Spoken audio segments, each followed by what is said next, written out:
Finally picked up something from Mega Cat Studios. Let's get into what Mega Cat Studios is and what exactly were the first two items that I picked up from this game developer. Welcome back to another episode of Within the Box.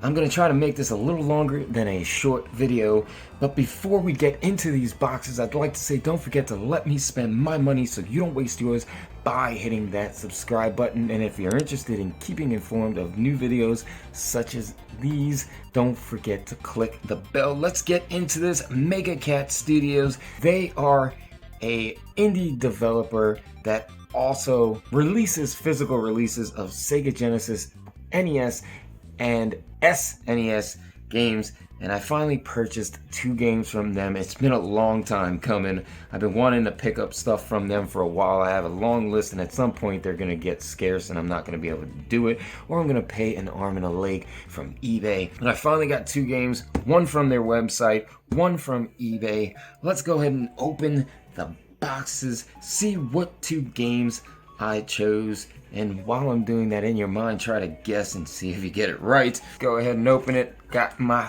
blade. I guess I needed to announce that, like you don't know it's a blade. Push this one out the way. Let's get to this one first. And this one, I mean, they both came from Mega Cat Studios. Only one was purchased on eBay. One was purchased from their website. I was going to purchase both of them from eBay, but for some reason, one of the games, it would not let me buy. So lucky enough, Mega Cat Studios still had it. As it always so difficult to get the tape off. Alright, and here goes the first one. It's an NES game, and as you can see, it is a physical release. New box. It's actually sealed in plastic, which is something you don't always see from these developers who release physical copies of their games. This is a little Medusa box. Now actually, is that the plastic or the box is slightly warped? Not a big deal. As you can see, that's their logo. Let me read a little bit of the back. I'm going to do it upside down before we break the seal on this. Yes, I'm breaking the seal. Talk about a bad hair day. The realm of the gods has fallen to the... Okay, I can't read that upside down. I tried. I guess that says, Fiora, a powerful sorceress. Now you must take back Mount Olympus as Artemisa. Is that Artemisa? Jesus, man. As you may have seen in my last video, my Nintendo Switch eShop buying video, I suck at pronouncing these names. God, you guys, it must be annoying to listen to. A young goddess that has been transformed into a Gorgon by spiteful magic. Outsmart minotaurs, fallen heroes, and powerful titans as you solve over 60 levels of brain-boggling dangers. Obviously, it's slightly a puzzle game, I guess. Let's go ahead and see if I can get this open without breaking the box, which is going to be difficult. This seal is on there pretty good. I'm sure there's a lot of people out there that would not break the seal, but I'm going to play this. I'm sure I could get a digital copy of it, but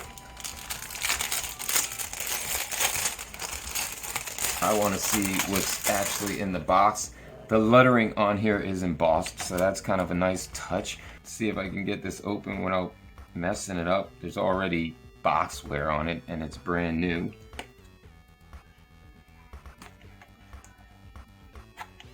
I hate opening these Nintendo boxes. They always end up bending.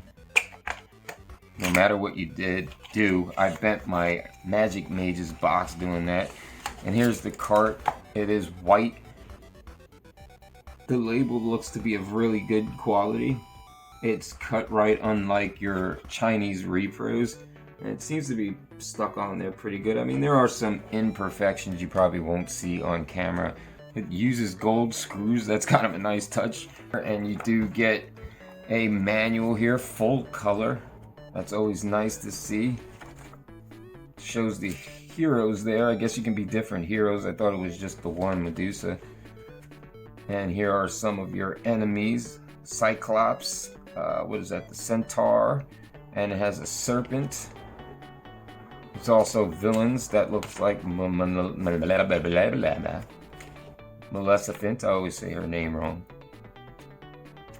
And that's about it. That's all that's in the box. It doesn't include your Nintendo sleeve, of course. I'm gonna have to pick up some of those. I like when the sleeve is over the cartridge. Alright, and that's the first game, Little Medusa. They also have that game on, I think, Super Nintendo and Sega Genesis. Don't quote me on the Genesis one. I know there is a Super Nintendo one, which is 16-bit instead of 8-bit, so the graphics are a little better. I might end up picking that one up too, just to see the difference. As I always say, don't forget to let me spend my money so you don't waste yours by hitting that subscribe button. And of course I had to pick this one up. I've been eyeing this one for a long time as well. And that is Coffee Crisis on the Genesis. For a little while, people were selling this for a lot more than it's actually worth. I got it from Mega Cat Studios. And as you can see, it's really well done, way better than any of your Chinese repo crap. There is the cart, and the cart is really well done as well. There is some glue residue on the label. Thank you, Mega Cat Studios. Either way, it seems like it wipes off, so it's not a big deal. It actually uses the actual Sega Genesis screws. Unlike that, does not use the NES screws that they have used. The cart is that white one that they use in a lot of newer and repro carts. And here is your full color manual. It is really well done, really well printed. Different characters and enemies, different weapons. I don't think I went into actually what this game is. I mean, I'm sure most of you have already seen this game. This is a beat 'em up, side-scrolling beat 'em up that looks really good, and I've been wanting to play it, and now I'm gonna get to. Now you can get both of these games and more on the new upcoming Evercade, and for a while I've wanted to pre-order the Evercade. I'm not entirely sure I will. Even if I do, I'd like having these physically on the system that Mega Cat Studios meant for them to be on. And I'm really glad to have it. I am going to be picking up a couple more of these Mega Cat Studios over the next couple of weeks. I probably might purchase a new one. I'm not sure. It might be put on hold for a little while because there's some stuff that I want to purchase from AliExpress for future videos on the Deem channel. If you have any questions about Mega Cat Studios, please leave them in the comments down below. There will also be a link to their website down below, just in case you guys haven't seen it, just in case you might be interested in purchasing some of these games. It's always nice to have physical new releases of games on retro systems. Retro is still king. I'll express it many times over. I hate new consoles where you pop in a disc and right away you're downloading 50 to 60 gigs. It takes you, depending on your connection, anywhere from, for most of us who have like a mediocre connection like myself, a day, 2 days just to get into the game. And then when you go to play the game again the next day, it seems like there's another 20 gig or a million gig update. That's why popping in a cartridge has always been my preferred way of playing video games. Pop it in and play it. No wait time. If you like what was contained in this video, do consider hitting the thumbs up. If you found this video to be completely annoying and just plain suck, you can always hit that other button. If you found this video to be of some sort of value, or you know a friend that might be interested in Mega Cat Studios, don't forget to share. And also consider sharing with the rest of your social media. And as always, don't forget to let me spend my money so you don't waste yours by hitting that subscribe button.